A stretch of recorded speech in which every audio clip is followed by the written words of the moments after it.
这一盆野樱桃是2018年1月份下山的，从下山到现在呢，一直都是种在盆里面，没下过地，所以它的生长呢要比下地种的要慢一点。现在呢已经是冬天，但是它的叶片还没有完全的落，因为这个原因呢是夏天修剪的次数过多引起的。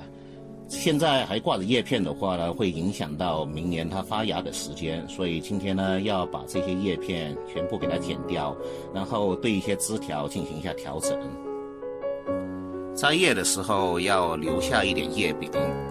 这样操作的话不会损伤到叶柄根部的这些芽。